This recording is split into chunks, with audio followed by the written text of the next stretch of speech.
We got Gators Breakdown here. We know we're business. Gators Breakdown. Because there's never a dull moment in Gator Nation. The Gators Breakdown podcast is ready to go. I'm your host, David Waters. You can find me on social media at GatorDave_SEC. Coming at you. We're going to dive into the preseason magazines once again. Joining me to do that, co-host Will Miles at Will Miles SEC, reading reaction, all that good stuff. Will, been a couple weeks since we first hit on this. Hope you had a happy 4th of July. Oh man, they set off the fireworks right next to our house, so the 4th is always a major holiday at the Miles household because I don't have to drive anywhere. So a good time can be had, and I still have both hands. So it was a successful 4th of July. Anytime you can come out of that holiday with both hands, it's a good holiday. So it is dangerous, man. It is dangerous. Well, I will say the meme with Carl Weathers where they show him that I saw where he's got his Rocky boxing gloves on as Apollo on July 4th, and then July 5th it's Chubb's missing fingers. It's like, yeah, I can see that. So, that's one of the best memes I have seen in quite some time. That was good. I did enjoy that one as well. Two of my favorite movies, by the way, too. So. Turns out that Carl Weathers, God rest his soul, was involved in some of our formative viewing when we were younger, right? So yeah, for sure. Like some of our 20-year-olds watching this are like, "Who the hell is Carl Weathers?" Damn alligator bit my hand off. I mean, how can just classic, man, classic. Yeah, for sure. Happy Gilmore 2 coming out too, by the way, this summer. So Adam Sandler doesn't usually hit sequels, so. You know. Yeah, I don't know. I think it's just indicative of how old I am. I remember during a hurricane when I was a kid, we went to a shelter because there was a Category 5 coming through, and we watched Happy Gilmore in the shelter while we were there. So that's how long ago Happy Gilmore 1 was. I still lived in Florida at the time. So I was 16 years old. So it was a long time ago. But yeah, so really it just means I'm old, which, I get to see myself on camera every week out here with you. So I know I'm getting older, but it's hard to see Happy Gilmore 2. I mean, Adam Sandler's what, 50? I have no idea. It's going to be hopefully not depressing. We'll see. All good. Man, we took a left turn here at the beginning of this one. Yeah, that happens time to time. Anyway, yeah, we'll get back into these preseason magazines. We're going to take a look at the talent, the unit rankings that the magazines do to kind of rank each unit in the conference. And we'll take a peek at the national side of it, too. So it's going to be a fun look. Florida probably a bit better than many think when you take a look at it. Now, we did do this, earlier this season. Well, remember when you and I got together and I went through and did all the numbers for the returning talent, and Florida was way up there and all that according to PFF and PFF numbers and all that good stuff. It kind of translates here too. So I think it's going to be a pretty good look into the talent Florida has. Like I said, we'll take a look at the national unit rankings too, because lo and behold, if you've got pretty good talent in the SEC, it's going to equate to some pretty good talent nationally as well. So Florida does crank it up there at the same time. And a little other amusings as we'll wrap up the college football preview magazine look there. So, hey, Will, how's the I know you. Hey, I saw the ads on Facebook, my friend, for Reading Reaction magazine for the 4th of July theme. So I like the I like the ads, seeing it out there. How's the magazine going? No, it's going great, man. We're getting a lot of new people out there through Facebook, certainly. One of the things we decided to do is try to broaden the audience beyond just, the folks who watch Gators Breakdown, but certainly anybody on here who loves the Gators. If you head over to our website, readingreaction.com/mag, you can pick up the preseason magazine there. But we're pleased with the sales thus far, but we think this is the best one we've done so far. We think every year we say, how are we going to top last year's? And then we start storyboarding in December. And then I go off on some tangent where we didn't even really plan to be to start with. But, I think it usually turns out to be pretty good. This year, especially because I think we're really optimistic about the Florida program. And that's one of the things we're going to talk about as we go through the different position rankings is how optimistic we are. This isn't like the reality is that it's a Lagway or bust type year, but there are going to be times throughout the year where somebody on defense or somebody on the offensive line or the running back or something is going to have to make a big play in order for Florida to stay in the playoff race. And the cool part is that Florida does seem equipped to be able to do that. So that was one of the fun things about reading the magazine or writing the magazine, is going and looking at the defense and why it improved, and looking at the different position groupings and what Florida has coming back, especially at linebacker. That's a place where I'm really excited about what's going on with the Florida program. So, yeah, man, we're excited about the magazine. Hopefully people have enjoyed it so far. If you've already bought it, go leave a review on Amazon. If you haven't yet, what are you waiting for? It's like 7 Saturdays left until the season. There's enough in there to keep you occupied for 7 weeks. So go grab it. And 10 pages a week. 10 pages a week. For here we go. well, and again, bunch of y'all have people who have birthdays coming up who are Gator fans, and you never know what to get them. And you sit there and, what do you do? Get them like a gift card or something like that. Like, this is cool. Tells you were thinking about them and you know something about what they like and that sort of stuff. So go pick it up if you're so inclined. We'd appreciate it.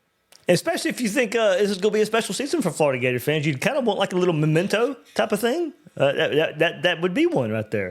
Just hey, let me go back. 20 years down the road, you still got the magazine. You can go say, let me check that team out again.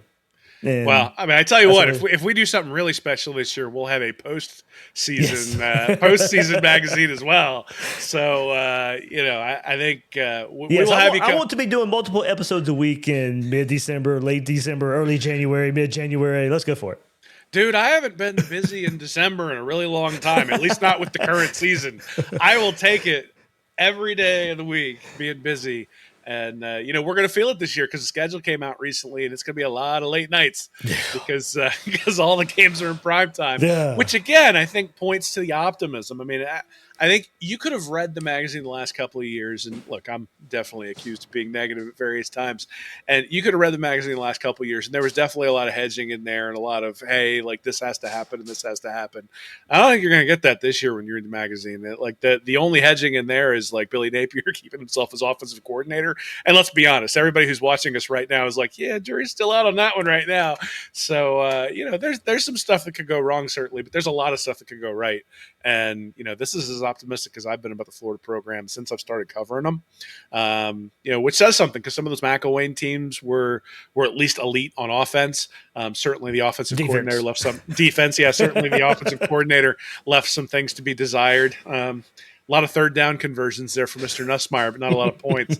And, and then even the Mullen teams, some of those teams were entertaining to watch, certainly on the offensive side of the ball, but not competing for playoffs because of the limited scope of the playoffs. And this year with the expanded playoff and with all the different things that are going on within the program, I think Florida fans should be very optimistic about Florida's chances this year. And look, I mean, you kind of alluded to it. The ratings of the players coming in, the ratings of the position units indicate that there is the potential for this to be a special season. And so it was exciting to write about that and hopefully exciting for people to read about it as well. Yeah, we'll get into all that. What's up to the Michaels? Michael Dixon, Michael Howard right there in the chat. Thanks, guys, for hopping in on this episode of Gators Breakdown. Before we move forward, we'll get into the SEC unit rankings right here. A reminder, one more time, Independent Gator Media Day, right there, July 27th. It is presented by the Sachs Law Group. 2 p.m., First Magnitude Brewing right there in Gainesville. Get your tickets. They're right there. The link for them is right there in the description. Players scheduled to appear, we have Vernell Brown III, Grayson Pup Howard, Jacoby Jackson, Jaden Robinson, Hilton Drake Stubbs, Trayon Webb, and Jaden Woods. Take us out there with Gators Breakdown, High Top Sports, and Stadium and Gale. Media panel, Q&A, meet and greet with these players I just mentioned. We'll have some special guests along the way as well. Ironing out the little final details right now, only a few more weeks away from Independent Gator Media Day presented by the Sachs Law Group. All right, let's get into it. If you caught the title of the episode there, of course, but taking a look at these talent rankings, and yeah, Texas takes the crown, but is Florida a dark horse? Well, why could Florida be a dark horse? Will, let's start with the Lindy's rankings. We'll go to Athlon at some point, too. We can kind of marry these, but a little surprising here. And hopefully everybody can read. I know it's a lot of numbers right there, but taking a look at the unit rankings, if you go to offense, Will, according to Lindy, Florida's got the third best offense when you're just looking at talent. That's just, it's their average conference ranking. Florida's average conference ranking, 4.5 along the offense. 4th ranked at quarterback, 6th ranked at running back, 5th ranked at wide receiver, and the 3rd best offensive line in the conference, says Lindy's. Texas and Alabama are 1 and 2. Florida's followed by Texas A&M at number 4. LSU at 5. Oklahoma, LSU and Oklahoma tied for 5th. Georgia 7, Auburn 8, Missouri 9, South Carolina and Missouri are both tied at 9. Ole Miss 11, Arkansas 12, Vandy 13, Tennessee 14, Kentucky 15, Mississippi State 16. That's looking at the offense unit rankings right there. So, tops at quarterback. Will, you'll love that. LSU. Texas is number 2. And South Carolina number 3 with Lenore Sellers. But Florida comes in at number 4 there, quarterback with DJ Lagway, of course. But, taking a look at it, Will, Texas, Alabama, the way they recruit, their offensive skill player. Okay, yeah, you see it. No shame in that, but Florida, pretty even, pretty balanced. When you take a look at that, all in the top 6, so definitely all in the top half of the conference. When you look at these unit rankings, when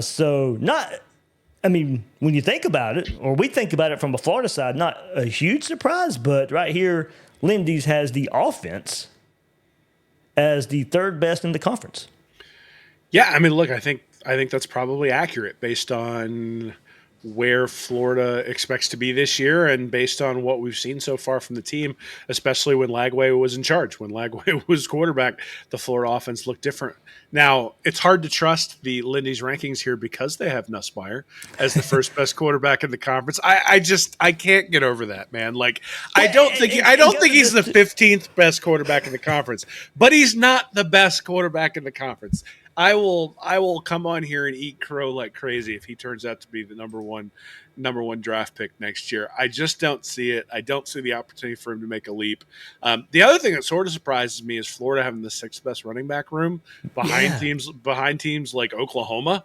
For teams that really struggled on offense last year, you're making a jump there. Look, John Mateer was good, but he was in a different conference. You got to expect him to be really good. And then, really the running backs at Oklahoma are that much better.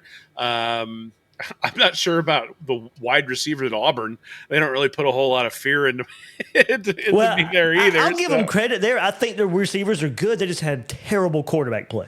Well, those things are sort of interrelated, right? So, I guess my point is that Alabama being at 7 at quarterback, that's sort of wishful thinking and a projection there, right? Florida's really close to Alabama at number 2. I think that's actually pretty accurate from the offensive side of the ball. I think Florida is going to be an explosive team that puts up a bunch of points. And this is the thing that I think they miss in a lot of these unit rankings is Lagway has the potential to be the best quarterback in the conference. And if he makes that leap, well, all of a sudden you're talking about the best offense in the country because of sort of where they sit. There's a little bit of projection here in terms of having Lagway as the 4th best quarterback in the conference, but not really. I spent 3 or 4 pages in our preseason magazine talking about how he wasn't just good for a true freshman last year. He was good. And so if he just replicates that over the course of 12 full games, I think he's the 4th best quarterback in the conference at least. And so he's got an opportunity to make a leap. And if he does, you're talking about a team scoring 36 points a game. And I think the best way to do this now, offense is probably a little bit different, but, and of course this would take me inserting my own weight here, but teams with better quarterbacks, should be weighted a little bit more. When you look at this, they just take in, okay, Florida's got the 4th best, but when you pair that with, the 3rd best offensive line, and if you got the 5th best receiver, quarterback, if you have a higher rated quarterback here, I think that should be weighted a bit more. So, I think, if you want to use these numbers and you got these top 4 or 5 teams, I know it's Alabama, but because of quarterback play, you can make a case for Florida being number 2 right here. Sure. No one ever calls for the right guard to be replaced when the offense struggles, right? The fan base isn't clamoring for that center. Oh, man, we got to replace the center. The offense is struggling. I'll tell you, the one that actually jumps out on this entire list is they have Texas A&M as the 4th best offense, but the 9th best quarterback. I think Marcel Reed's better than that, and I think there's an opportunity for Texas A&M to maybe jump up into the top tier as well. But you see why I said, I average these together, but they're so high because they have two they're, ranked number 2 in the SEC according to Lindy's at wide receiver and number 2 at offensive line. Yep. But is that worth more than a quarterback at LSU, a quarterback at South Carolina, a quarterback at Texas and Florida? Well, it should be worth more than a quarterback at LSU because Marcel Reed was better than Garrett Nussmeier last year. Like, it wasn't even close. Like Marcel Reed was better. So they're projecting something onto Nussmeier that I just don't see. I think Napier being up there makes sense. I think Lenore Sellers being up there makes a lot of sense. I think Pavia at Vanderbilt is overranked here, having him at 6. I think really the second half of the year he fell off quite a bit. He wasn't awful, but he was not like a giant difference maker. And I think Marcel Reed was pretty good. But I think Florida's probably pretty properly ranked here. I think if we end up at the end of the year saying that Florida had the 3rd best offense in the conference, I think we're probably having a pretty good year. Yeah, I'm fine with that. Yeah. Well, that also means that they could probably got to take a leap on defense. So we go to this right here, and the unit rankings. Number 1 is Texas. They have the number 1 defensive line, the number 1 linebacker, and the number 3 DBs right there. Must be nice. Alabama is 2nd overall. Georgia 3rd overall. LSU 4th overall. Kind of surprising with what we've seen there. Blake Baker in his 2nd season, but you're not counting coaches in this. They do have LSU with the 5th ranked defensive line, the 2nd ranked linebacker core, and the 7th ranked DBs. So, I mean, if you look at it broken down that way, I can kind of see it in some ways. But going next, 5th is Ole Miss. Florida at number 6, so top half of the conference for this Florida Gator defense. Oklahoma 7, and they get a lot of love for Brent Venables in that defense. And they played really well last year. They really did. Didn't have a whole lot of help for the offense, but no, not really highly ranked here comparatively. 8, South Carolina, Missouri, Tennessee, Texas A&M, all at 9th. Auburn 12, Vanderbilt 13th, Kentucky 14, Arkansas 15, Mississippi State 16. So there we go. Taking a look at the unit rankings here, and anything? Will, I mean, good November there for Florida. And I think for all Florida, the 8th ranked defensive line, I know with Sapp and Banks up front, I think they're probably counting. We don't really know where they're counting guys like Gums, or they're counting him at linebacker, or they're counting him at defensive line. I'm assuming defensive line. But Florida with the 8th ranked defensive line, 6th ranked linebacker. I know we're a bit higher on the linebacker core. DBs, hard to disagree. 8th best in the conference.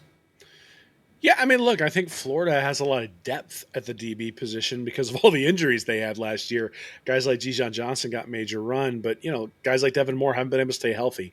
So, and Florida's going to be relying on guys like Cormani McClain this year. McClain played rather sparingly last year, so I can understand why that sits there. The defensive line, a little bit of a surprise, especially with those 2 headliners, Banks and Sapp. Sapp was one of the best players in the country last year. Banks was one of the best players in the country the last 4 or 5 games. And I'll tell you, the thing that maybe does underrank the DBs is the safeties. So Castell and Thornton, the last 4 games of the year last year were much, much better. There are a lot of indications that those guys really sort of, I don't want to say made a leap, but that they became much more reliable back there on the back end. And that's one of the reasons why they were able to stop Ole Miss and LSU in those 2 pivotal games there in the Swamp. I know people are going to hate me or think I'm hating on LSU. I don't see it. LSU and Florida's defenses have been roughly equivalently bad the last few years. And, to have LSU as 4th seems a little bit of a reach for me. I think the top 3 make a lot of sense. Those are basically recruiting rankings, right? And that's usually, defense is usually much more heavily weighted towards recruiting than offense is.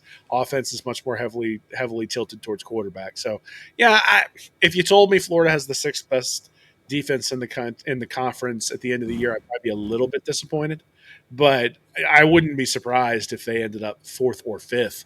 But Ole Miss obviously has lost a lot. They went through the transfer portal for guys like Human Milan and Nolan and that sort of stuff. Those guys are leaving. So there's some projection there as well. Obviously, they're pretty active in the transfer portal at all times, but that's the one that maybe sticks out because that's not a recruiting – like every other program. I mean, basically, if you look at this, it's almost like a recruiting ranking list. maybe not Texas A&M, but for the most part, it's just Yeah. we go down the recruiting rankings, like that's where they have the defenses, and the only one that sort of sticks out as Ole Miss is somebody who has not recruited at a Florida, Oklahoma, or even Tennessee level.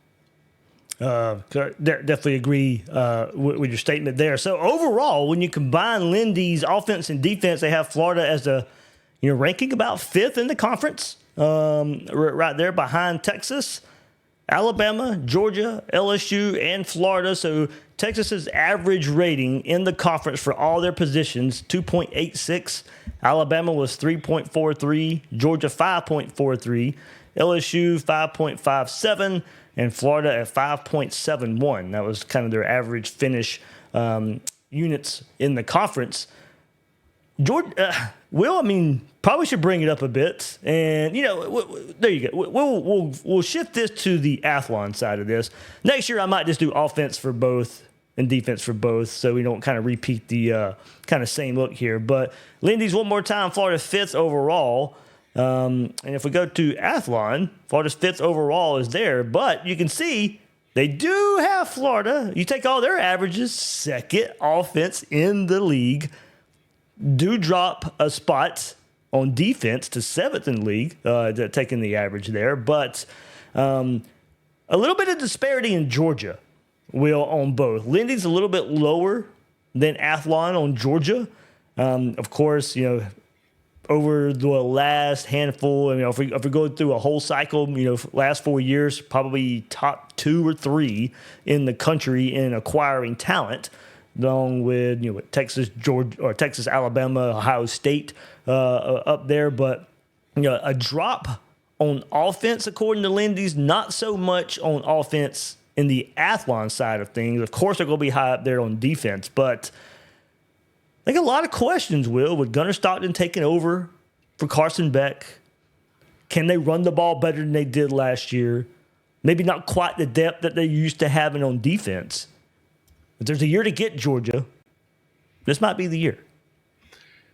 Well, I want to go beat the teams you're supposed to beat first before you worry too much about Georgia. I don't quibble with Georgia being rated as the 2nd best team in the conference. Heck, that's a team that's gone and won the SEC title a bunch of times the last 3 or 4 years.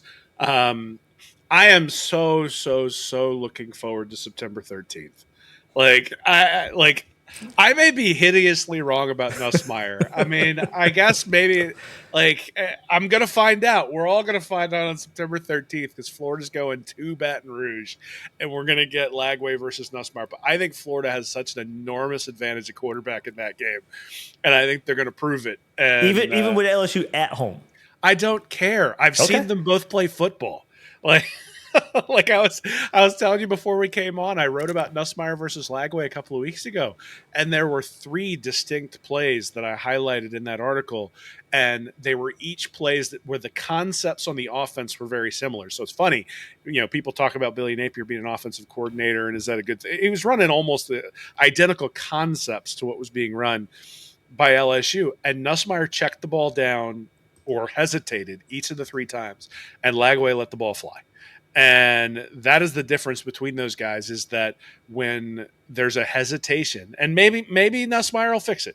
Maybe Nussmeier will be able to fix it, but he takes sacks, he holds onto the ball, he converts 3rd downs a lot, but it turns out 3rd down conversions do not convert into points. I've been harping on this for years, ever since Doug Nussmeier was talking about converting 3rd downs when he had Jim McElwain's offense running out there in the swamp. So, so 2 things. One, the LSU game historically has been sort of the bellwether for Florida. Mm-hmm. That if Florida goes out and beats LSU, it's usually a pretty successful season. We can say that last year, right? That LSU win was really when things started to turn around for Billy Napier in Florida last year. And for years, this was one where it was sort of right in the middle of the schedule. And, you might have lost the Tennessee game early in the year, but you could still turn things around if you beat LSU. And if you wanted to make a national title run, you'd already beaten Tennessee, and now that win against LSU sort of cemented you in that spot. This year, it's earlier in the year, obviously the 2nd week in September, but it's the same general principle. If you go to Baton Rouge and lay a beat down on the Tigers, all of a sudden it's Lagway for Heisman, it's Florida in the top 5, it's, all that hype really starts coming up. And I think Florida is going to be in a position to do that. because I mean, I know they have to rank these things, right? So you sit there with LSU as the fourth best defense and Florida's the seventh, but are they really that different? Like from a player average for Athlon, they have them pretty significantly different. I didn't see that on the field last year. I thought LSU's defense was equivalent to Florida's. I thought 2 years ago they were both equivalently bad.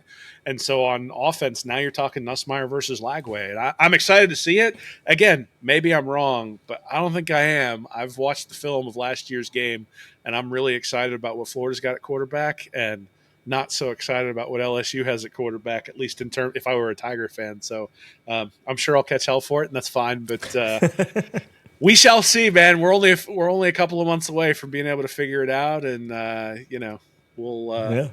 I'm sure I'll either come on here on Tuesday or Monday or Tuesday after the game, eating a massive amount of crow, or crowing about my analysis skills. There's no in between at this point. I've put the gauntlet down. So that's true. Rob S says in the comments, yeah, but which coach do you trust more? Oh, come on, Brian Kelly. We're really going to trust that guy. And Chase Wester brings up a good point too. And you certainly don't know how whoever ranks these, but more important than anything else is where our talent and experience combined this season. Both line of scrimmage should be strengths and should keep us in any game, especially when adding the Lagway effect. And you see both sides of that here on Athlon. Number 2 offensive line in the SEC are the Gators, only behind Texas A&M. Texas A&M returns every starter, by the way. Florida returns 4 or 5. So there you go. That was kind of explanatory, but Florida does return the best center in the country in Jake Slaughter. And there is some growth, I think, for Florida's offensive line to take. But number 4 quarterback here as well. 4 running back. I like that. I think that's a lot of respect for Florida's running back room at number 4. Wide receiver, number 7. Remember, there was an opposing coach, anonymous coach, who said he wasn't really in love with Florida's wide receiver group, but it seems like everybody else outside of that anonymous coach does like the potential of Florida's wide receiver group, a deep group there. But they go with Texas, number 1 at quarterback with Arch Manning. LSU is second. Third is South Carolina. So a lot of love. I think both had Lenore Sellers above DJ Lagway. So that's an interesting mix, I think. South Carolina's got to find some receiver help. I think I have no problem, given what we saw last year, if you want to put Lenore Sellers above DJ Lagway. No issue whatsoever. I do think by the time we get to the end of this season, Lagway playing to his potential and the potential of the wide receiver room will catapult DJ Lagway to be that top 3 SEC quarterback. But Lenore Sellers, there is a lot to like there. One thing I do love seeing was because it probably would have been a bit higher had this not happened, but Tennessee's so down low. And look, they shouldn't have been all that high with Nico to begin with, but they're even lower now there. But they have Vanderbilt at 5 with Diego Pavia, so him getting some love there too. But overall, I mean, and that's what go back to South Carolina. I think what you like about Florida in both of these, Will, is there's a good balance. Florida's in the top half of the conference. Florida's in the top third of the conference when you look at who they're comparing to in the SEC. But you go to South Carolina, okay, 3rd ranked quarterback, 12th ranked running back, 12th ranked wide receiver, 12th ranked offensive line. That's where you see you can be excited about the season for Florida because it is coming together, and you kind of see it bear out right here. So what's interesting is that in our preseason magazine, I have something about why the SEC was the way it was last year. And it's because there was a ton of variability at the quarterback position. And really what that meant was there was a lot of parity at the quarterback position in the conference. And I think that's kind of what we're seeing in these rankings, right? Is Gunnar Stockton could end up being really, really good. And if he is really good, then Georgia takes a giant leap. Whoever Alabama decides to play at quarterback, same thing. Again, Athlon has Marcel Reed at 10th, which I just don't get. But to your point, Alabama 11 and Georgia 9th. Yep. But one of the reasons that I think that Florida has an opportunity to be really good this year is that if DJ Lagway takes any sort of leap from how he played last year, well, now all of a sudden you've got a quarterback advantage in just about every game that you're in, especially if you think about Nussmeier, what I think of him. You just start going through the schedule against Miami, against LSU, against A&M. Texas, we'll see what happens with Manning. Obviously, they have him at number one in a bunch of these rankings, but he's just as unproven as Lagway is, if not more. A lot of his stats came in garbage time. And then you got to start looking at the surrounding, if I get the wide receiver and the running back rankings, and those are quasi important. But is there really that big of a difference between the second ranked running back room and the fourth ranked running back room? Not really. No. But I'll tell you what. And Chase makes a great point. Chase Wester, that you posted up his comment there.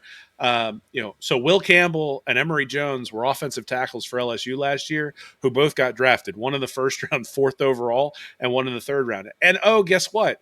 Miles Frazier and Garrett Dellinger, their guards, both got drafted. One in the 5th, one in the 7th round last year too. So LSU, they've got them ranked as 7th overall in the offensive line, but they're replacing 4 starters up there. And if you look at what Florida's doing, Florida's got reserves who got major playing time last year on the offensive line. So you got Barber coming back, you got Najee Harris, you got Jake Slaughter, you got George, you got Cam Waits has gotten real snaps. Bryce Lovett, you got Rod Kearney, and then you got Devin Manuel, then you got Zandamela and Fletcher Westfall is sort of like the highest rank guys who haven't necessarily gotten a ton of snaps, but have a lot of potential. So, you're getting 8 guys deep before you say, hey, I can't trust that guy right off the bat. And I think that's a place where, in the SEC, you're going to have a couple injuries along the way. And so, LSU is going to be breaking in new offensive linemen, and they're going to have a quarterback who likes dumping the ball off. I think that's going to be an interesting combination, especially early on. And, Florida on its defensive line going to be able to take advantage. So, it's interesting.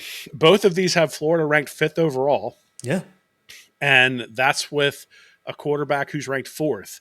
And I think a lot of us look at it and say the conditions are ripe for Florida's quarterback to take a leap forward. And honestly, for LSU, Alabama, and Georgia to all have quarterbacks who are worse than DJ Lagway. And that doesn't mean they'll be like majorly worse, but I think we can say that when Florida plays LSU and when Florida plays Georgia, I'm at least going to say I think Florida's going to have a major advantage at the quarterback position. And, you want to talk about how do you overcome going to Baton Rouge and playing in Death Valley? One of the ways is having a better quarterback. And, it's been a long time since Florida's been able to go on the road and say we have an advantage at that position. Kyle Trask in 2020 is probably the last time you could say that. And before that, geez. But that goes back to my point, Will, about the being weighted when you look at this for quarterback. Because overall team ranking, Texas, okay, but it's not just quarterback for Texas. They're loaded everywhere. But Georgia and Alabama are also in front of LSU and Florida. But LSU and Florida weighted quarterback. So this is the first time also that I think you look at it and say, all right, well, Florida's got a better quarterback than Georgia. Florida's got a better quarterback than Alabama. They should have. So when you weight this, Florida might be 5th, but you put an asterisk because we got DJ Lagway, and if he plays up to that potential that we think, look, we got to see it. We've seen glimpses, and we got to see it for a whole season. But if we see what we saw last season for 12 games, and you might be 5th overall, but you get that quarterback part of it and implement it in this. Okay, 4th, 3rd, 2nd, all that's attainable. Well, there's not much of a leap here, even if you look at the overall averages of the players, right? If somebody like LJ McCray steps up on the defensive line, or if Florida's safeties end up way better than they were all year last year and maybe play the way they did the last 3 or 4 games, all of a sudden Florida jumps up pretty significantly here on this list. And you can see it, right? They got Texas ranked 1.9, and then you got Georgia at 4.1 as the second, and then 4.3 for Alabama, 5.1 for LSU, and 6.0 for Florida, and then a little bit of a drop to 7.3 for Texas A&M. So, there's definitely going to be some jockeying for position in that 2 through 5 range. And I think, again, this is just indicative of what I sort of said about the SEC in general last year. Is one of the reasons that the SEC was so topsy-turvy last year is Quinn Ewers wasn't great. And Carson Beck, before he got injured, wasn't great.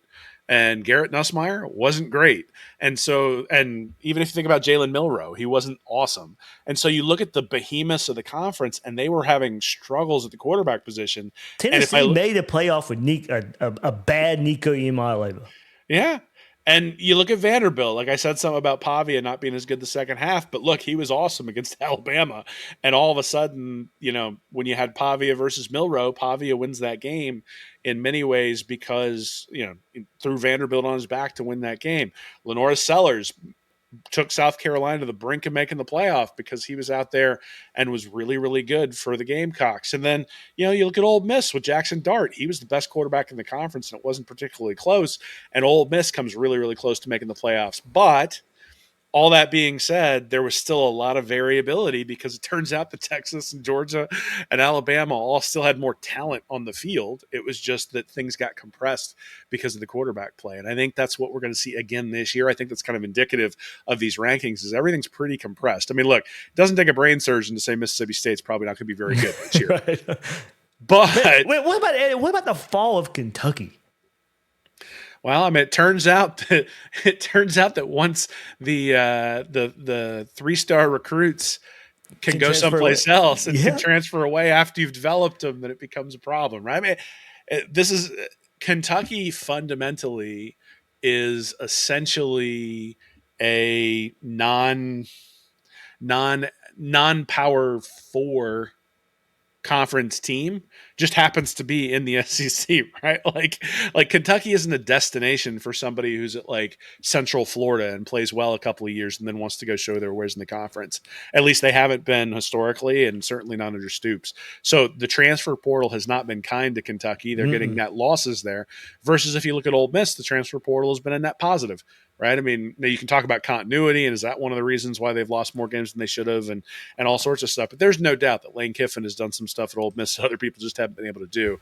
And part of that has been his utilization of the transfer portal. And I don't think it's a coincidence that a couple of years ago when everybody was complaining about the transfer portal, he's sitting there posting memes on X saying adapt or die, right? It's like, it's pretty clear that, Kiffin was willing to sit there and say, I'm going to have to build differently given the realities of what's coming down the pike in college football. And honestly, I think this is the one place where if Florida makes a run this year, I'm going to have to give Billy Napier credit that I didn't buy into it, which is that he built this program in a way that's different than the Georgias and the Alabamas and even the LSUs of the world have built their programs. Certainly Lagway helps in that respect, but the continuity, getting guys who aren't necessarily going to transfer, I mean, when a guy like Pyburn transfers, like that doesn't kill your program.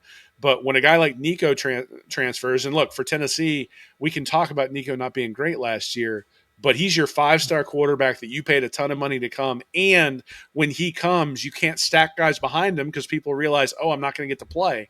He transfers out, and now you're scrambling for this guy Aguiar who's going to come in, who isn't going to be that great either. Yeah. So. And I joked about Tennessee. They'd still be better off with him. But, it's just. We'll see. Nah, they would be. Hey, it's just going to be fun watching them be bad, man. I think they would be. But, I don't think they're repeating what they did last year. Let's keep it going, Will, because we can kind of stay on this same topic a bit here. But let's expand and national unit rankings. Quiz time, Will. Florida is ranked at quarterback in national unit rankings. This is Athlon. Where do you think they're ranked? At quarterback? National unit rankings. 14th? So, 4th in the SEC. 14th? 5th. 5th? Oh. The only non-SEC team in the top 5, Clemson. Oh, God, another one. I don't like Klubnik either. You're like, wow. So the guys who went pretty heavy stat crazy last year, you're diving deeper than the stats. And so I have not looked very heavily into Cade Klubnik's stats. So it's entirely possible that he did something last year that I missed. But I have not been overly impressed when I have watched him live. I haven't really. I agree. When I've watched him live, he does not. He does. I don't get the wow factor. So I don't want to be too, but a QB rating of 148.2 last year, yards per attempt 7.5, completion percentage 63.4. Now he did run for 3.9 yards per attempt, so he's basically Garrett Nussmeier with a little bit better running. Like that. That's where we're at, which means he's above average. Because the thing that in my in my statistic that I came up with that tries to look at efficiency of quarterbacks, taking sacks is a killer. You just absolutely destroy your efficiency. And I think that makes sense. Like it's not something where it's like, oh, this happens and it's a limitation of that stat. It's that this happens, and when a quarterback takes a sack, he kills a drive. So I think it's absolutely fair to put that on him. So Klubnik is less susceptible to that. But I mean, look, QB rating of 146 is just average. So I guess and that's right where Nussmeier was last year. He was like 143. So like this idea that these guys were like elite quarterbacks and that you have to project Lagway to be an elite quarterback. Lagway had a better QB rating than both of them last year. And he only completed 59% of his balls, and we should expect that to go up when he's got two legs. So I just and more experience. I mean, just more experience. Yeah. So I don't know, man. Maybe I just suck at evaluating quarterbacks. I don't know what the problem is because those are the two. Like if you'd have told me Klubnik before this episode, I would have come prepared, locked and loaded with stats to say no. It's basically the ACC's version of Nussmeier. Like I look at the stat profiles. It's the same dude. Like yes. Same dude. I don't know. There we go. National unit rankings quarterback. Texas, Clemson, LSU, South Carolina, Florida. I mean, 4 SEC teams in the top 5. 6 Penn State, 7 Ohio State, 8 Arizona State, 9 Miami, and 10 Oregon. So I mentioned Florida's running backs. 4th in the SEC. They are ranked in the top 10 nationally with running backs at 9th. Jaden Ball, Jacoby Jackson getting a lot of love, carrying Florida to the 9th ranked running back room in the country, according to Athlon. Not top 10 in wide receivers. Florida's offensive line 5th overall, in the country, behind Notre Dame, Penn State, Texas A&M, Miami, and Florida. Yeah, I mean, I think that's a combination offensive line running back rating. Really, when you look at the running backs, you give any running back a running start, they're going to be able to do a really nice job. Jaden Ball, I think last year showed some flashes. And you've got guys like Trayon Webb coming back and other guys who are going to be able to contribute where maybe you can give those guys a blow where you couldn't last year. I mean, look, the only time I ever remember a running back actively hurting Florida last year was the Jacoby Jackson fumble against Texas. And let's be honest, that was the difference between Florida losing by 50 and Florida losing by 43. So I'm not necessarily all that inclined to I don't have strong feelings that Florida's running back room is way better than these other programs. Yeah. But I'm also not sure that it matters. I think, if you have a guy like Ashton Genty who can completely differentiate your offense at the running back position, then I think it matters. But again, what I said about quarterbacks, I think is even more true at the running back position is there's a lot of compression there. Right. So if you've got Adrian Peterson, yeah, that makes a big difference at the running back position. But if there's nobody who's Heisman Trophy worthy at that position, and you're saying, oh, well, this one's 1 and this one's 4, what are you really arguing about? You're arguing about an extra half a yard or an extra broken tackle every once in a while. You're not arguing about a game-changing guy at the position. I think Florida has an opportunity. Ball has an opportunity to grow into that sort of guy. And I think when you look at the yard per carry average, Jackson actually is pretty high up there as well. But, considering what Florida has come back on the offensive line, and the bigger part is what I talked about if Florida has an injury on the offensive line, there are still guys that you can be confident can get the job done, at least at an adequate SEC level while those other guys are out, which means the running back's not going to get hit 2 yards behind the line of scrimmage a bunch. And, when you make a guy dance behind the line of scrimmage, every running back looks average. And so these guys are going to have an opportunity to get downhill, and I think that's going to give them an opportunity to flash. Lindy's, man, so weird to me. They do top 10 backfield, so they combine quarterback and running back. 1 Penn State, okay. 2 Texas, okay. 3 Notre Dame, okay. 4 LSU. 5 Oregon. 6 Oklahoma. 7 Miami. 8 South Carolina. 9 Ohio State. And 10 Michigan. I don't know how you have South Carolina quarterback and running back combined in the top 10 and not Florida. Michigan replacing Khalil Mullins and Donovan Edwards, and you got Bryce Hunter as a true freshman. That trio is not better than Lagway, Ball, and Jacoby Jackson. So Lindy's kind of threw me off for this because here's another weird one. They have Florida as a top 10 receiver group in the country. And I mean, I'm all for it, but I think when you compare it to quarterback and running back and not having that top 10, but have wide receiver top 10, that's where it doesn't make a whole lot of sense to me. And not to have Florida's offensive line top 10. Alabama, Penn State, Texas A&M, Illinois, Utah, Wisconsin, Oregon, Clemson, Iowa State, Notre Dame. So Lindy's is kind of odd to me in their top 10 national unit rankings. Yeah. I mean, Again, it's splitting hairs and all that stuff with some of them, but it's just when you see some of the other teams, that's where it doesn't start to make sense to me. Well, let me tell you something a little bit about marketing there, Dave. You got to give a little bit. This is one of the things about these preseason magazines that preview every team is if you just say Texas is the best at everything, then only Texas people buy your magazine. So you do need to give a little bit of run to other folks. But hey, I got a question for you. Yeah. So if I look at Arch Manning's stats last year, so we sort of glossed, like, because of Klubnik and because of Nussmeier, I've definitely gone off the rails on those.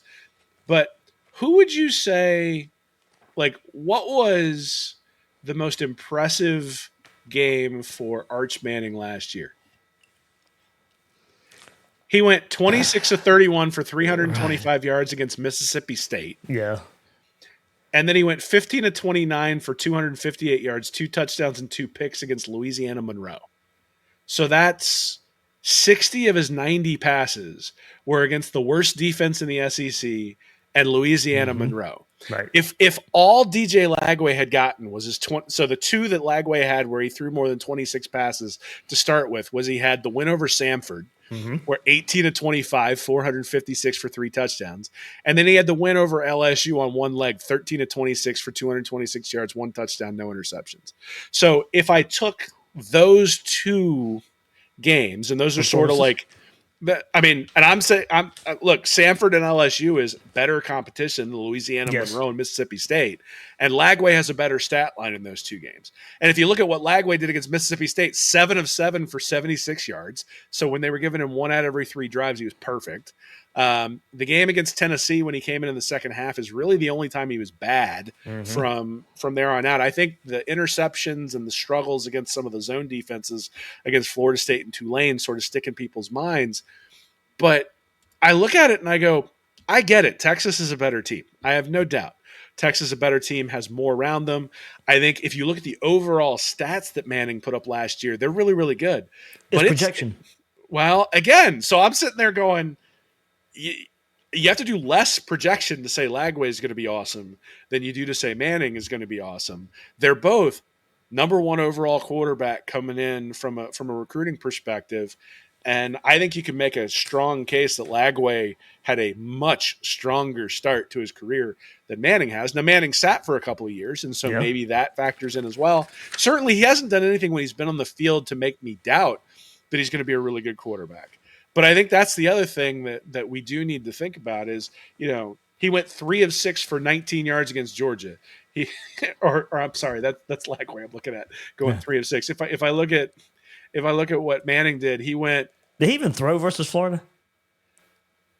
Because he came in. Yeah. 3 of 6 for 19 yards against Florida. Now that was also at a point where, like, they were just trying to run the clock. I just remember he played versus Florida. That was all that was. I wasn't trying to. But I mean, like, you're talking about UTSA. He went 9 of 12 for 223 and 4 touchdowns. Woo! and then against Colorado State, 5 of 6 for 95 yards and a touchdown. Like, there's nobody. Like, there's nothing on there. Like, it's not like he played against Georgia in the SEC championship. It's not like he played against Clemson or Ohio State. It's not like he played in any of the critical games for Texas throughout the year. That was Ewers. And remember, that was the storyline going into those late season games is how much is Arch Manning going to play? How much is Arch Manning going to play? Quinn Ewers, is he healthy? And he didn't. Well, and again, he may be awesome. I think you look at the high school profile from, I look at high school stats a lot. I think there's certainly reason to believe that Manning's going to be good. He hasn't done anything when he's been on the field to suggest that he won't be excellent. The only point I'm making is that the sample size that we've seen on the field for Manning is smaller than the sample size that we've seen on the field for Lagway. And you factor that in that Manning, whenever he didn't feel good, could go over to the sideline and Quinn Ewers would come in, versus Lagway's out there with his leg like taped down so that his hamstring doesn't fly off his leg against two major SEC opponents where he's got to win or his coach gets fired. And, the difference between the level of competition and the level of pressure on that particular guy, I don't think Lagway is going to wilt under the pressure that's on him this year. I mean, think about that, right? He goes into that LSU game coming in with that special contraption on his leg to make sure that his hamstring doesn't just pop. He's out there playing only because if he doesn't play and we get another Aiden Warner special and Florida loses by 25 or 30 to LSU, the coaching staff is gone. And he goes out there and all of a sudden things look real again. And then again, the next week against Ole Miss does the same thing. Against and everything Ole Miss now, I've had this conversation recently. The best pass rush in the country, by the way. Yeah. And it turns out Florida wound up with a better pass rush because it turns out when the quarterback gets rid of the ball right away, the pass rush gets neutralized pretty quickly and those guys get tired. So, again, I think Arch Manning's going to be really good. I know I've crapped on Klubnik and Nussmeier tonight because I think that those guys don't – and I don't think those guys are terrible. I just think they're average quarterbacks, and I don't see like this giant – there's nothing in their statistical profile that says if they improve that one thing, everything will get better and they'll just start to dominate. I think they're going to have good games. I think they're going to have bad games. But I don't think either of them are winning the Heisman Trophy. I think Lagway has an opportunity to. I think Manning has an opportunity to. But I think if I look at the overall profile of both of those, I would predict it for Lagway before I would predict it for Manning. Other than we know that the Heisman Trophy sometimes is a team award, and it's like the best quarterback on the best team. And if Manning plays well, we know Texas is going to win a bunch of games because the defense is going to be holding opponents to 6 and 9 points every time out there, and he's going to have the ability to make a couple of mistakes as things go along. But anyway, I just thought that was interesting. If you look at Manning's splits last year, he didn't do anything against anybody who was any good. And I think if you look at Lagway's stats, he did a lot of stuff against teams that were good. I would contend that Ole Miss was one of the 2 or 3 best teams in the country last year, and that Florida and Lagway specifically kept them out of the playoff. And part of that is because I think Florida, by the time you got to that game, with the way the defense was playing and the confidence that they had with Lagway behind center, that all of a sudden you were looking at a top 15 team by the time the end of the year came around. And, you go to the swamp against a top 15 team. Sometimes you don't come out alive. Yeah, there we go. It played out. I like that, though, by the way, with the Manning thing. You certainly can see it. It is a lot of projection. It is a lot of the name getting hyped up there. So kind of goes to your point. We might see a whole lot of really, really good quarterback play in the SEC. You might have Manning and Lagway and Sellers and Nussmeier. Don't say it. Might. Throwing it all over the field, and you have this crazy race with Georgia and Alabama aren't going anywhere. They may not have the quarterbacks, but their defenses are going to keep them in it, and they'll get good quarterback play here and there. But it's going to be about. I mean, I guess you could always say this, but the performance in these games against each other. Florida versus LSU, Florida, Georgia, Bama, Georgia, Georgia, Texas. I mean, a lot of these top teams play each other this year, and a lot of tough road environments, and it's going to be interesting to see. I guess when you look at the top, South Carolina and LSU play each other. LSU and Bama play each other, I guess. But, it's just you get these unique matchups. And you're going to have a lot of good quarterback versus quarterback matchups. Yeah, I'm looking forward to it. Yeah, like I said, I can't wait for September 13th, man. Like, we can sit here and argue about it. I think Lindy's and Athlon are wrong. I think everybody I've talked to this offseason, they've been surprised at where I've had Nussmeier. Right. I think they'd be surprised with where I have Klubnik as well. And the beauty of it is that we'll see it on the field. And it might be that we're coming on here the Monday after that game, September 15th, and you're sitting there going, Will, what happened? Your boy Nussmeier just lit it up all over the field. And I'll be like, oh, God, I guess I was wrong. And that'll be awful. But I suspect that we're going to be coming out of that one going, ooh, we got our guy. And they don't. And that's kind of awesome. So, there's a part it could be a shootout, too, if Florida's defense doesn't show up. Well, I mean, look, if Florida's defense plays like it has any time other than the last 4 or 5 games last year, then, yeah. Lagway's going to have to do an awful lot of work to keep things afloat. It's going to look a lot more like that game in Baton Rouge where we had Trask and Burrow just going up and down the field the entire time. And you're going to have to do something about your TV that night because I think LSU and Clemson play each other week 1. So you got your Klubnik versus Nussmeier. I'm watching something else. I think Florida's at the same time. That's what I'm saying. You got to get your other, but your Long Island and all that kind of stuff. But I don't think that game. I think that game's at 8 p.m. So Florida, I tell you what. Hey, if people think I'm lying, watch that LSU versus Clemson game and take a shot every time one of the quarterbacks checks it down on third down. You'll be done by the end of the first quarter. Like, no question about it. Hey, very good Clemson defensive line versus that new look LSU offensive line that you mentioned earlier. So what you're saying is we might get Nussmeier's backup by the time Florida's going to Baton Rouge. I didn't say it. Not because he plays bad, because he gets injured. I know. I knew where you were going with that. All right. Lindy's, they're the only ones who have a regional magazine anymore. Athlon didn't do the regional magazine anymore, so 2 years in a row now. So a pretty good. It's not a read and reaction magazine spread, but they got to go like 4 or 5 pages on Florida here. Top 5 NFL draft picks. Will, this is the one I was trying to quiz you with. I had you thinking about it. We teased it a couple of weeks ago. Of course, you got to think about who Florida has coming back and all that. But give me your top 5 NFL draft prospects for Florida. And I remember, one's a surprise. I think there's a few pretty obvious ones. Okay. I think Sapp and Banks on the defense are guys that are obviously going to. There's your one. There's your 1 and 2. Yep. I think Slaughter is probably pretty high up. Number 4. I'm going to say Trey Wilson. Look at you, Will. You got it. Right. And then he's the third. He's number 3, by the way. All right. And then is it who I want it to be, or is it who I think it'll be?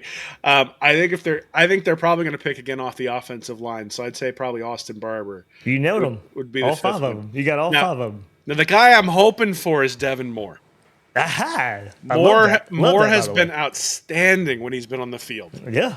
And I think one of the things that could, like, health is going to be a big story for Florida. It's one of the reasons why I'm optimistic, because Florida's got a lot of road games early, and road games are usually where you get knocked off, especially late in the season when you get a bunch of injuries.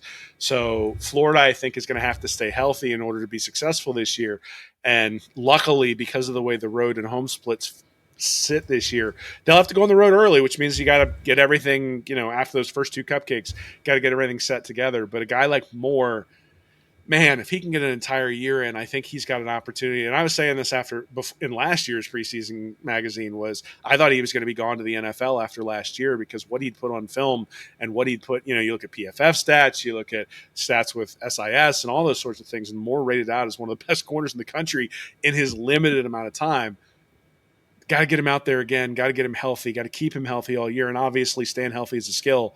But he's the guy I would look at and say is a dark horse for somebody who might end up being a first day pick, where you're talking about first two days now, right? First, second, or third round, somewhere in there. I could see Devin Moore certainly having a successful year and finding his way up into the top tier of the NFL draft. Surprised by Trey Wilson being 3rd overall? Not surprised they have him there. Okay. Not the guy I would have listed. I think Wilson. You probably guessed it because I said surprise. No, I think Wilson is one of those guys who has a very distinct skill set, but also has struggled to stay healthy. I mean, you think about even in the year, even in his true freshman season where he played really well, I think he only played 9 or 10 games. So health has been an issue, and he's relatively small. So that's one of those where you look at it and go, okay, if he puts up a year like Kadarius Toney did in 2020, then obviously he's a guy who gets drafted.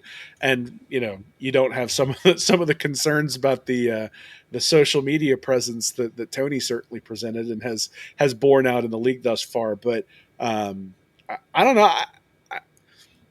when I look at Florida's wide receiver rankings, I think for them to outperform the rankings we've gone over means that a guy like Vernell Brown or a guy like Dallas Wilson has to play better than Trey Wilson.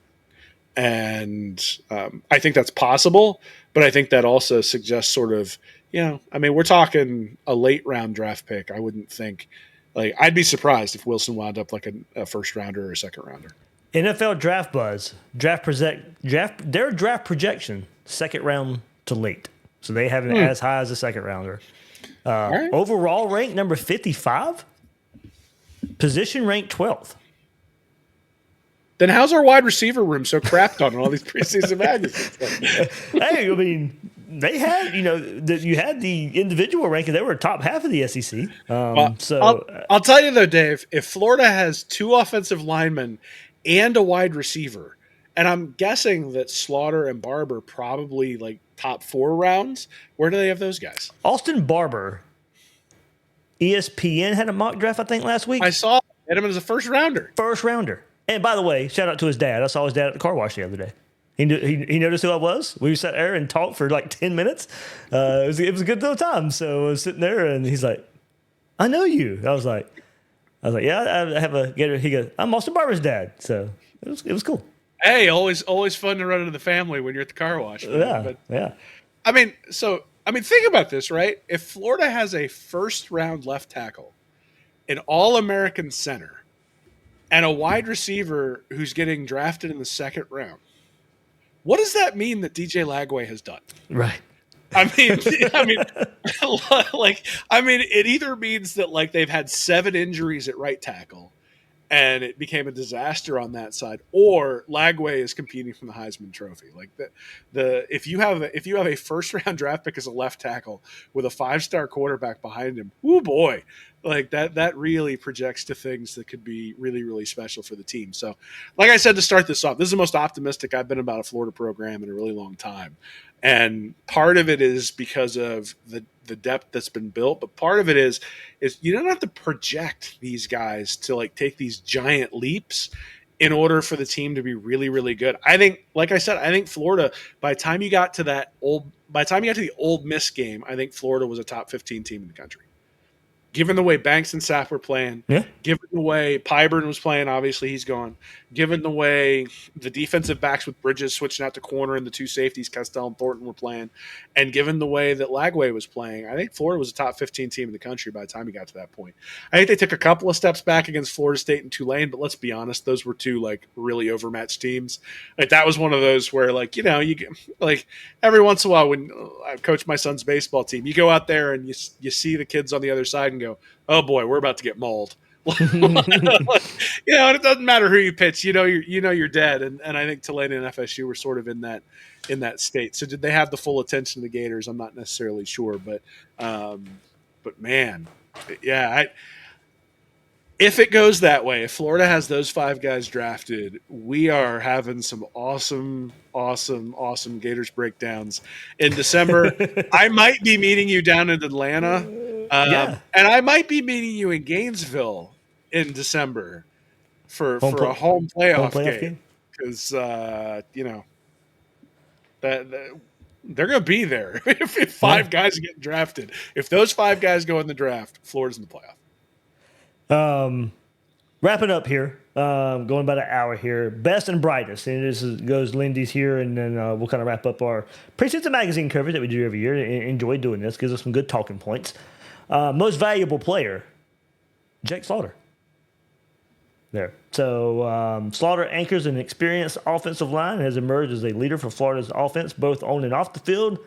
Earned AP First Team All-American honors and per Pro Football Focus, posted a team best 81.1 offensive grade, 5th nationally among centers, and an even better grade for pass blocking, 83.9. Gators finished 43rd in sacks allowed last season. Improving that number helps ensure Lagway stays upright. Emerging star, obviously, DJ Lagway. Displaying a strong arm, the 19-year-old freshman helped salvage last season by going 6-1 as a starter while passing for 1,915 yards with 12 TDs, 9 interceptions. He isn't hesitant to throw the ball downfield, averaging a robust 16.7 yards per completion in his Here you go, Will. 154.9 passer rating was the best among all true freshmen in FBS last season. Capped the season with the first 300-yard passing performance in Gasparilla Bowl history, winning MVP honors. Top newcomer. After the spring game, I think this was pretty obvious. Wide receiver Dallas Wilson. 5-star recruit from Tampa, Wilson had 10 catches for 195 yards, 2 touchdowns in Florida's Orange and Blue game, setting a spring game record for catches 10, tying the record for receiving yards 195. At 6'3" and 209, Wilson has an SEC-ready body with speed and receiving instincts to match. Quote, he's what a 5-star looks like, says Coach Billy Napier. Yeah, stars matter. On the Dallas Wilson thing, and I got asked, I was on the Solid Verbal, their podcast, their national podcast, and we got talking about Dallas Wilson. I forgot if they had asked, the top true freshmen to look out for, or, talk about what Florida's wide receiver room just in general. But, we get in trouble with spring game performances. We've done it before and all that. But I think when you got the highly ranked player that performs like that, and not only because it was that day, but we had heard the 5 weeks of spring practice that this is what we were getting in these true freshman wide receivers. In Dallas Wilson, in Vernell Brown, Nashawn Montgomery, and they all three had pretty good games. But of course, Wilson and his stats really stood out. But it wasn't just like you didn't hear how good these guys were doing, and then all of a sudden you see that performance in the spring game. It was like, oh no, we see it. Even though DJ Lagway's not out there throwing it, with these quarterbacks, you see what these true freshman receivers are out there doing. They look different. Dallas Wilson looks like a college-ready receiver. And then we see it in the spring game. So it wasn't like it just came out of nowhere. So that's why I do think it is a bit different. That's why I do think he is going to play a lot of snaps next year. He is going to be a weapon for DJ Lagway. Because he's the recruiting pedigree. Hearing it all the way up to the spring game and seeing it in the spring game. Yeah, I mean, look, especially at wide receiver and defensive end, those would be the two places where I think when you look at recruits, you can tell if there's an extra gear. Like when Percy Harvin made his way out on the field, and I'm not saying either of these guys is Percy Harvin, but when Percy Harvin made his way out on the field and the first time they handed him the ball and he went around the edge, and you're like, oh, like that's different. Right. And you see that. So I think you saw that a little bit during the spring game. Certainly, if you look at Jeremiah Smith last year for Ohio State, that was a guy who put up a ton of stats in the spring game. But look, Felipe Franks put up a ton of stats in the spring game one year. So it's not like that's the be all end all. But again, Felipe Franks was not a guy who had the same recruiting ranking. Franks was not a can't miss candidate at quarterback. He was a guy who had a big arm that you said he's going to have to do some things right, and he's really going to have to progress in order to get to where he needs to go. The big thing for me when it comes to Wilson is it still comes back to Lagway. So Lagway last year in SEC play, when he threw the ball more than 20 yards down the field, averaged 23.3 yards per attempt. And you compare that to our buddy Nussmeier, 11 yards per attempt on balls in SEC play that went downfield. So in big time competition, Lagway not only let it go and went downfield, but he completed it at a clip where, I mean, when you're completing a ball, when you're averaging more than 20 yards per attempt on balls 20 yards downfield, it means you're hitting one out of every two is basically what that means. Right. And so you're not necessarily going to have like some complex route tree for a guy who's physically gifted to go get the ball with Lagway out there. And one of the things you saw with Lagway was an anticipation to throw the ball before his guy was open. You saw that with Badger. You saw that with DK. And both of those guys were really good at using their wiggle to get open. Wilson might have to use his physical tools, but he's got those physical tools to be able to get open. So I think in many ways, the wide receiver projection there relies on the fact that it's not Luke Del Rio, it's not Austin Appleby, it's not Skylar Morenweg throwing in the ball, it's DJ Lagway throwing in the ball. And so, there are going to be opportunities where, and this is maybe the really exciting part, and this sort of goes back to the Trey Wilson part, is if you've got to pay extra attention to Dallas Wilson, maybe Wilson doesn't even make huge play after play after play. But if he draws attention to where you can't double team Trey Wilson, or where you can't play those zone defenses where Lagway struggled. Like if I know I've talked about this offseason, is I would love to see Florida's offense dictate to the defense what they're going to do, rather than Florida having to configure its offense around the defensive coverage at times. And I think a guy as physically gifted as Dallas Wilson allows you to do that. Yeah, for sure. That's always been dictate, don't be dictated. I mean, I've said that, and if we fall into the trap of a Dan Mullen offense, or we're going to count the numbers in the box and we're going to do whatever the numbers say. Well, okay. Well, defenses bait you into that all the time. They disguise coverages, and if they know what your reaction is going to be, they're dictating the game. I mean, how many times did Kyle Trask have to throw back when 8 guys dropped into coverage and had to fit it in there? You just do what you got to do. Well, one thing to look for this year, so Nick Knudsen went and broke down every single play that Florida ran on offense as part of the prep for our magazine this year. And one of the things he found was that more than 99% of the time, Florida had 11 or 12 personnel on the field. So one tight end or 2 tight ends, more than 99% of the time. I'm really curious to see whether some of these 5-star guys allow them to go 5 wide. Yeah. Because if you play cover 8 with 5 wide, and the 5 guys go deep and your offensive line can protect, somebody's open.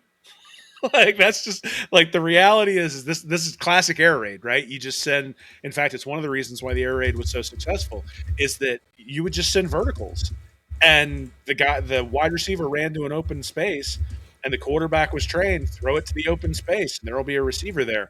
And, when you've got a quarterback with Lagway's ability to be accurate downfield, and when you've got a defense that's going to decide to drop into zone coverages, one way to counter that and really dictate to the defense is to just put more numbers out there than they can cover.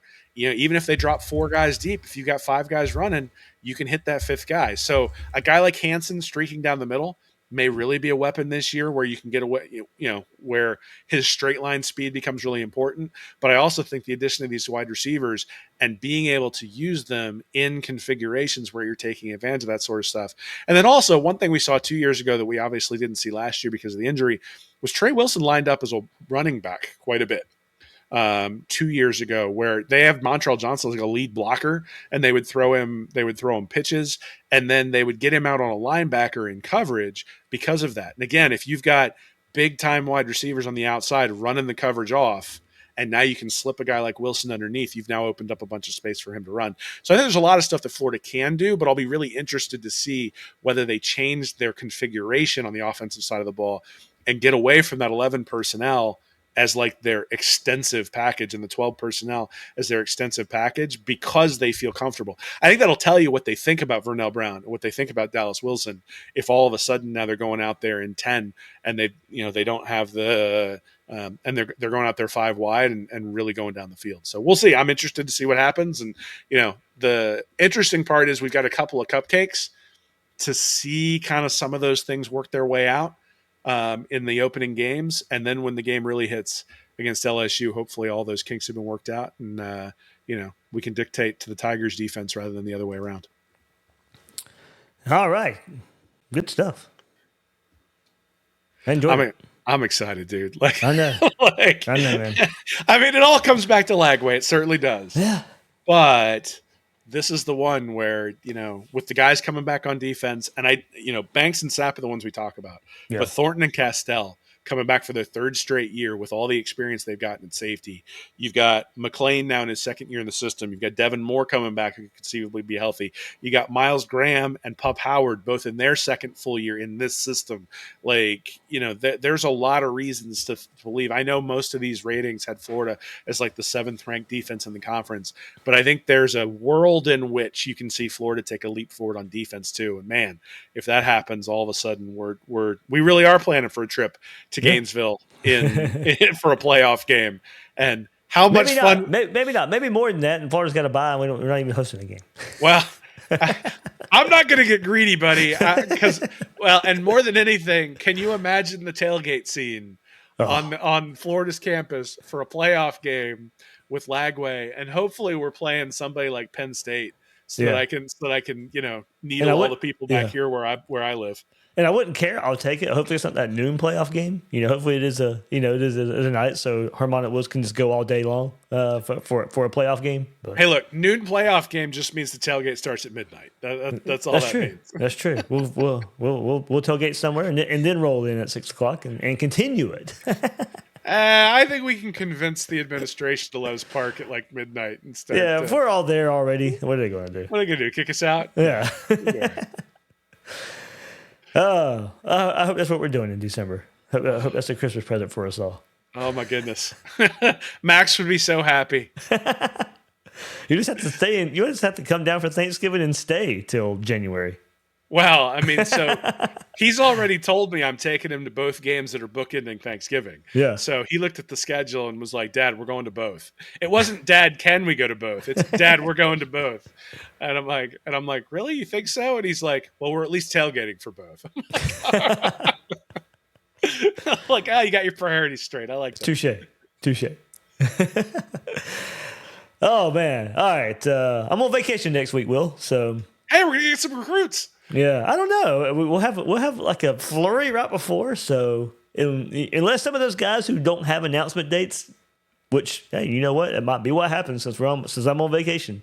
But I'll get it when I get back. Well, hey man, hardest working guy in Gator Nation. So enjoy your week and a half, whatever it is off. Yeah. And just folks out there, just re-listen to this one so Dave can still get his numbers, even though he's on vacation. And you know that the minute he gets back, you're going to have 7 episodes highlighting all the guys who've committed to the class, because that's what happens when Gator Dave goes on vacation. All of a sudden, the recruits start flocking their way in. Yeah, it's also during the week of SEC Media Days, so I know I have to come back and hit that up. So yeah, it is. It is what it is. So hopefully the alcohol has gotten out of your system by the time that happens. Hey, Lagway going to SEC Media Days, so that was kind of a surprise by me. But with all the, he's going to get peppered. But I kind of agree with it. Go ahead and get them all out of the way. He's going to be asked about a ton either way. So go ahead, get it out of the way. Let him go concentrate on fall camp, and let's go. Well, kick off his Heisman campaign with some media coverage, man. Yeah, there you go. That when I remember, I didn't think Florida was going to do it, but credit to him for taking him. I mean, he's going to be the face of your program for the next 2 years. And you would want him to be the face of your program for the next 2 years.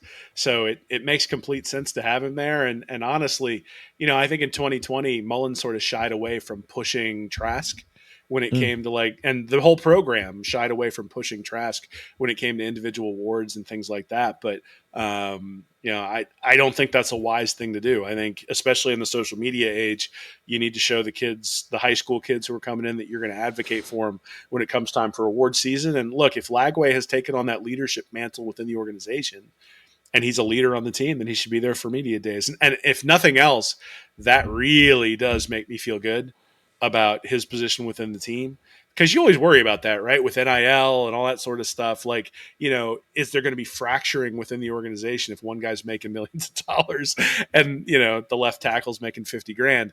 And, from all indications, one is Lagway has not necessarily maximized his NIL value. And then the other part is that he clearly has the respect of his teammates. And I'll be honest, the hamstring thing last year, going out and playing that way, I mean, that had to have made an impression on everybody in that locker room. And so you become a leader when you do that. When you go out and you play when you can barely walk, and then you play well when you can barely walk. Not every quarterback would be willing to do that, and not every quarterback who's got the future that Lagway does would be willing to go out there and do that. So the fact that he did that, I think, sort of cemented him as a leader, and I think that's the reflection of why he's there at Media Day. Yeah, looking forward to it, but I'll catch it when I get back. I am going to unplug for a week, so there is a hammock waiting for you. There we go. All right, good stuff. Preseason magazine stuff wrapped up. It'll get me some good stuff for opponents when we start looking ahead to opponents before the season. But as far as the Florida coverage in it, we done wrapped it up right here. So like we do every year, it's fun to kind of get us through the summer with those things. But good stuff. We'll get a couple episodes on that stuff, and take it easy next week, and we'll see. We'll have to come around and we'll talk about whatever happened at SC Media Days together. So We'll tide people over when they get back. But Yeah. no, man, it's fun. I mean, I can't say it enough. I'm so excited about the season. Yeah. We're almost there. Chase Wester, Will is getting me excited. His tone's much different this summer than last summer. Well, and deservedly so. I mean, we went into last season going, Florida needs to show progress, not Florida has a chance to win the national championship. And I'm not going to predict Florida to win the national championship this year, but there is a scenario where Florida brings home the trophy. And there was no scenario where Florida brought home the trophy last year. And that was even before the Miami debacle to open up the year. So, are there things that could go wrong? Certainly. But everything is sort of primed to see what Billy Napier and his staff can do. And it's time to put up or shut up. And, there's a real opportunity for Florida to do something special. And, hey, look, the last time Florida won the championship in basketball, we know what was happening on the football field too. Yeah. So time to duplicate that success, and then Golden and Napier can go on their victory tour afterwards. Let's make that happen. Let's go. I want to, have the T-shirts and the magazines again that have the, the both trophies on it. So. Yeah, unfortunately, I don't have that crystal ball anymore. That was a way better trophy. I was about to say crystal ball, yeah, and then I got the miniature version right there. If you're watching the YouTube version, it's right there. Crystal ball. I feel like the gold trophy is ugly, but I want one. So. Well, that's like every time they win an NCAA title and they hold up that thing, it's like a plaque. Yeah, and you're like, what? You're like, what is that thing?